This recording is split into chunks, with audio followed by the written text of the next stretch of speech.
नमस्कार दोस्तों, हिंदी कैंपस की ओर से मैं आपका स्वागत करता हूं। 7वां दिन 7वीं कक्षा आपके लिए लेकर आए हैं 10 प्रश्नों के साथ। जैसा कि हमने पिछली कक्षा में बताया था कि 5 कक्षाओं के बाद कुछ विराम हमने ले लिया था और फिर पुनः छठी कक्षा से हमने अपने 10 प्रश्नों की इस श्रृंखला को चालू किया है। आज उसी का दूसरा दिन और पूरी श्रृंखला का 7वां दिन आपके सामने है 10 प्रश्नों के साथ। तो चलिए, आप जुड़ गए हैं तो पहला प्रश्न आपके सामने आ रहा है ये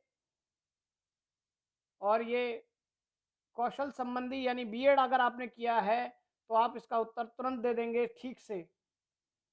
कई किया है का मतलब मेरा कि आज तक बीएड के सभी सिद्धांत अगर आपको याद हैं, कौशल के सभी सिद्धांत अभी याद हैं, तो बताइए पहला उत्तर अभिव्यक्तात्मक कौशल क्या है।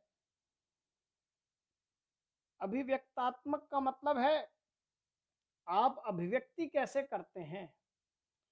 तो दो कौशल हैं, कौन से? क्या आप लिखकर अभिव्यक्त करते हैं और सुनकर? सुनकर तो आपने ग्रहण किया, ग्राह्यात्मक कौशल हुआ।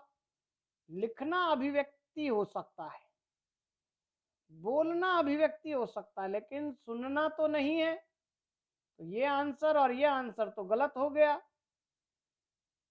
पढ़कर आप अपने तक रखेंगे चीजें, लिखना मैंने बताया एक कौशल है, तो यहाँ पर पढ़ना गलत हुआ। यानी बोलना और लिखना ये दो कौशल, बोलकर और लिखकर हम अपनी बातों को दूसरे तक पहुंचाते हैं। तो अभिव्यक्तात्मक कौशल में बोलना और लिखना ये आते हैं। 4 कौशल हैं हमारे पास: बोलना, लिखना, पढ़ना और सुनना। तो बोलते हैं और लिखते हैं जिससे हम अपनी बात दूसरे तक अभिव्यक्त करते हैं, तो अभिव्यक्तात्मक कौशल हुए बोलना और लिखना। इसी बोलना को हम भाषण कौशल कहते हैं और लिखना को हम क्या कहते हैं? लेखन कौशल। यानी स्पीकिंग स्किल और राइटिंग स्किल, ये दो स्किल्स हैं।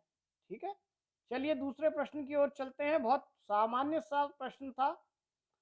दूसरा प्रश्न आपके सामने फिर द्वारा कौशल संबंधी है कि मूलभूत या आधारभूत या अंग्रेजी में कहें बेसिक भाषा कौशल कौन से हैं। मूलभूत का मतलब समझ लीजिए पहले, वे जिनके बिना काम ही नहीं हो सकता। मेन तो कौन से कौशल हैं जो मुख्य हैं, मेन है? क्या सुनना, सुने बिना आप कुछ कर सकते हैं? नहीं, सुनना हमारा एक कैसा होगा? मूलभूत कौशल होगा। लेकिन क्या पढ़ना भी मूलभूत है? क्या बिना पढ़े काम नहीं चल सकता? तो चल सकता है। कबीर कौन सा पढ़े लिखे थे, लेकिन उनका काम चल रहा था। तो मूलभूत कौशल पढ़ना नहीं होगा। लेकिन एक ही ऑप्शन है, इसलिए आंसर हो गया ये गलत। दूसरा देखें, पढ़ना, मैंने बोला पढ़ना नहीं है, लेकिन लिखना, क्या लिखना मूलभूत है? कबीर पढ़े लिखे नहीं थे, मैंने कहा पढ़ा और लिखा दोनों ही मूलभूत कौशल नहीं हुए, तो ये भी आंसर नहीं हुआ। बिना पढ़े लिखे भी लोग जो हैं भाषा अर्जित कर लेते हैं। कैसे? या तो सुनकर या बोलकर अपना काम चला लेते हैं, ये मूलभूत हैं। यहाँ पढ़ना फिर आ गया, इसलिए ये भी आंसर हो गया गलत। बोलना तो ठीक है, लेकिन पढ़ना लिखा ये गलत। तो सही आंसर क्या हुआ? थर्ड, बोलना और सुनना। ये बेसिक स्किल्स हैं, लिसनिंग और स्पीकिंग। क्लियर है? नेक्स्ट प्रश्न की ओर चल रहे हैं। तीसरा प्रश्न फिर आ गया है लेखन कौशल का ही। देखिए, कौशल संबंधी 3 प्रश्न इसलिए डाल दिए हैं भाषा कौशल के, जिससे आपको पहले कौशलों का पूर्ण ज्ञान हो जाए। क्या लिखना कोई एक जटिल प्रक्रिया है? सुनना आसान है, तो लिखना क्या जटिल प्रक्रिया है? नहीं, जटिल प्रक्रिया नहीं है। जब आप लेखन कौशल की ओर बढ़ते हैं तो आपको नियमानुसार बड़े आराम से लिखना आ जाता है। क्या यह एक अनिवार्य कुशलता है? क्या ये कंपलसरी है लिखना और इसे जल्दी से प्राप्त कर लेते हैं? नहीं, लिखा लेखन की प्रक्रिया सबसे आखिरी में सीखते हैं और ये कोई अनिवार्य नहीं है। बिना लिखे भी भाषा आ जाती है, हमने अभी पढ़ा इससे पहले प्रश्न में। तो ये भी उत्तर सही नहीं है। तो क्या यह एक अत्यंत यांत्रिक प्रक्रिया है? क्या इसके लिए कोई यांत्रिक प्रक्रिया होना जरूरी नहीं है। जैसे हम नेचुरली बोलते हैं, सुनते हैं, वैसे ही लिखते हैं। तो ये कोई यांत्रिक प्रक्रिया नहीं है, ये एक प्रकार की बातचीत है। जैसे हम पत्र लिखते हैं किसी को, तो पत्र में हम बेसिकली क्या करते हैं? बातचीत ही करते हैं, क्योंकि वो व्यक्ति सामने नहीं है। तो लिखना भी एक प्रकार की क्या है? बातचीत है। चलिए चौथे प्रश्न की ओर चल रहे हैं। और ये प्रश्न आपको अच्छे लग रहे हैं, मैंने फिर कहा सीरीज से जुड़े रहना चाहते हैं तो ज़रूर सब्सक्राइब करें और अपने दोस्तों को भी इससे जोड़ें, जिससे सबको लाभ मिले, क्योंकि ज्ञान बांटने से बढ़ता है, मेरा अपना उद्देश्य है। चलिए चौथे प्रश्न की ओर। और शिक्षण संबंधी ये प्रश्न आपके सामने है कि कक्षा एक फर्स्ट क्लास का जो बच्चा होता है के बच्चे जो हैं कहाँ से प्राप्त बोलचाल की भाषा के अनुभवों को लेकर विद्यालय आते हैं। यानी पहली क्लास का बच्चा जब स्कूल जाता है तो भाषा का जो कुछ वो लेकर जाता है अपने साथ, एक्सपीरियंस, अनुभव, वो कहाँ से ले जाता है। चौथे आंसर की ओर से चलते हैं कि क्या वो घर, परिवार और टीवी, तीन जगह से लेकर चलता है। तो आप देखेंगे सभी विकल्पों में घर और परिवार सब में दिया है। इसका मतलब छोटा बच्चा घर में रहता है, माँ बाप के बीच में रहता है, तो घर से तो लेकर जाता है भाषा का अनुभव और अपने परिवार से भी लेकर जाता है। अब तीसरी चीज पर ध्यान देना है, क्या वो टीवी से लेकर जाता है, दोस्तों से लेकर जाता है, पड़ोसी से लेकर जाता है, या परिवेश से लेकर जाता है। मानते हैं कि बच्चा जो है टीवी बहुत देखता है घर में, लेकिन क्या टीवी की भाषा को लेकर स्कूल जाता है? नहीं, वो टीवी की भाषा का आनंद तो लेता है, लेकिन उस अनुभव को विद्यालय में शेयर नहीं करता, न लेके जाता। दूसरी बात ये कि हर बच्चा टीवी देखता हो ऐसा जरूरी नहीं है। तो चौथा आंसर हो गया गलत। और छोटे बच्चे दोस्तों से नहीं मिलते हैं। पहली क्लास का बच्चे के कितने दोस्त होंगे, तो उसकी क्या भाषा होगी? तो ये आंसर भी हो गया गलत। छोटे बच्चों को कितने माँ बाप अपने पड़ोसियों के पास छोड़ते हैं, बच्चे कितनी देर तक पड़ोसी के पास रहता है? न के बराबर। तो जब पड़ोसी के पास रहता नहीं तो उसकी भाषा कहाँ से सीखेगा? नहीं, वो सीखता है घर से, परिवार से और उसके परिवेश से, जो भी जुड़ेगा आसपास से। उसने घर के पास पेड़ देखा तो पेड़ के बारे में जानेगा, कुत्ता देखा, बिल्ली देखी, खाने में बर्गर देखा, जो कुछ शब्द उसके संपर्क में आएगा परिवेश में, वहां से वो अनुभव लेकर विद्यालय जाता है। तो आंसर क्या है? सही है पहला वाला, घर, परिवार और परिवेश, यहाँ से वो सब कुछ लेकर जाएगा। आइए नेक्स्ट प्रश्न की ओर चल रहे हैं और ये भी शिक्षण संबंधी है। शिक्षण, और वो भी कौन सा? हिंदी शिक्षण की बात कर रहे हैं विशेष रूप से, कि कहानी, कविता और नाटक, गीत, इन सब के माध्यम से बच्चे क्या करते हैं बेसिकली।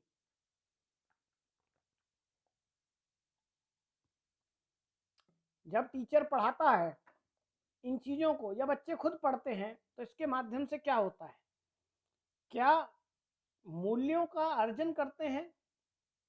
तो आंसर हो जाएगा गलत। क्यों हो जाएगा? क्योंकि बच्चे कहानी या कविता क्यों सुनते हैं? आनंद के लिए सुनते हैं। नाटक क्यों देखते हैं? आनंद के लिए देखते हैं, जिसे टीवी सीरियल ही देख लिया। गीत क्यों सुनते हैं? मजे के लिए सुनते हैं। क्या उनसे कोई वैल्यू अर्जित करते हैं? नहीं। कोई सीख लेना चाहते हैं? नहीं। क्या वो अपनी तर्क शक्ति का विकास करते हैं? कहानी, कविता के माध्यम से लॉजिक लेना चाहते हैं? तो आंसर हो जाएगा ये भी गलत। अभी बताया आनंद के लिए है, वो ये अपनी लॉजिक नहीं बढ़ाते। कविता लॉजिक नहीं बढ़ा रही है, कविता आनंद देगी। क्या आंसर है? क्या वो केवल मनोरंजन प्राप्त करते हैं? तो ये आंसर भी गलत होगा चौथा, क्योंकि साहित्य केवल मनोरंजन नहीं करता, शिक्षा भी देता है। महावीर प्रसाद द्विवेदी ने भी कहा है कि मनोरंजन न केवल कवि का कर्म होना चाहिए, अपितु उसमें उचित उपदेश का मर्म होना चाहिए। तो मनोरंजन ही नहीं, वास्तव में कहानी के अंदर या कविता के अंदर या नाटक या गीतों के अंदर सांस्कृतिक धरोहर जुड़ी रहती है, कल्चर। चाहे वो गीत का गुण हो, संगीत का गुण हो, शिक्षा का गुण हो, समाज का गुण हो, वो सब कुछ इनडायरेक्टली उस मनोरंजन के साथ प्राप्त होता है। इसलिए कोई कहानी पढ़ते हैं, लास्ट में शिक्षा आती है।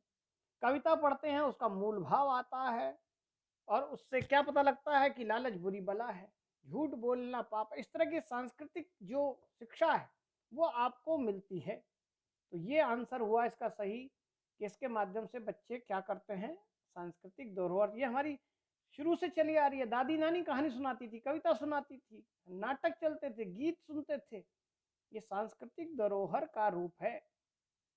आइए छठे प्रश्न की ओर चल रहे हैं, और आप देखें व्याकरण संबंधी एक प्रश्न है कि रूढ़, यौगिक एवं योगरूढ़ शब्द के जो भेद किए गए हैं वो किस भेद के अंतर्गत आते हैं?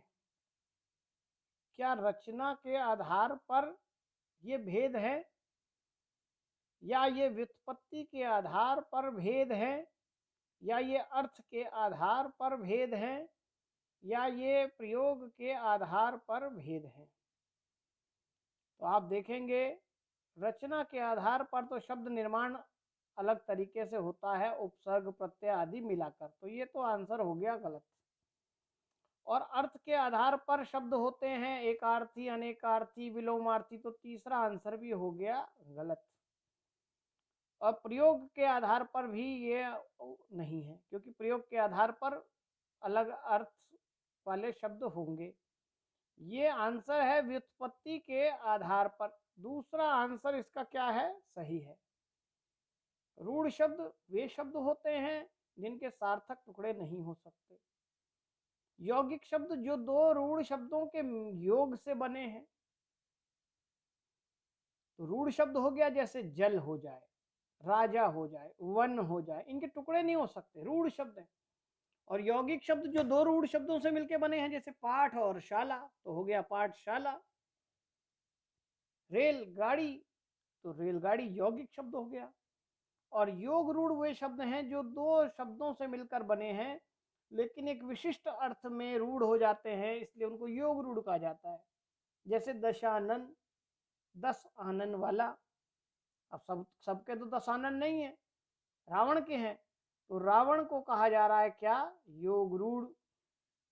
ठीक है, तो व्युत्पत्ति के आधार पर हैं ये। आइए नेक्स्ट प्रश्न की ओर चल रहे हैं। आप डूबे तो जग डूबा, एक मुहावरा है, क्या अर्थ है इसका? क्या बुरा आदमी सबको बुरा कहता है, ये आंसर है इसका? या मरने के बाद कौन देखने आता है कि क्या हुआ, ये अर्थ है? या अपनी हानि होने पर दूसरों को भी हानि पहुंचाना, ये अर्थ हुआ? या सबको अपने समान समझना, ये अर्थ हुआ? आप डूबे तो जग डूबा। तो बहुत सारे लोग चौथे पे आंसर लगाएंगे, जो आंसर हो जाएगा गलत। ठीक है, अपनी हानि होने पर दूसरों की हानि पहुंचाने की बात वाले पर लगाएंगे तो भी आंसर हो जाएगा गलत। और ये मरने के बाद कौन देखने आता है लगेगा कि यही आंसर सबसे अलग दिख रहा है, यही होगा, तो वो भी आंसर हो जाएगा गलत। सही आंसर क्या है, बुरा आदमी सबको बुरा ही कहता है। आप डूब रहे हो तो सबको बुरा ही लगेगा कि सभी ऐसे हैं। ठीक है, तो ये इस मुहावरे का अर्थ हुआ, बुरा आदमी सबको बुरा कहता है। आइए नेक्स्ट 8वां प्रश्न देखिए, पर्यायवाची शब्द को लेकर है कि पत्नी शब्द का पर्यायवाची शब्द कौन सा है इसमें से? क्या सौदामिनी लगा दें, स्त्रीवाची शब्द लग रहा है इसलिए पत्नी के लिए होगा, तो आंसर हो जाएगा गलत।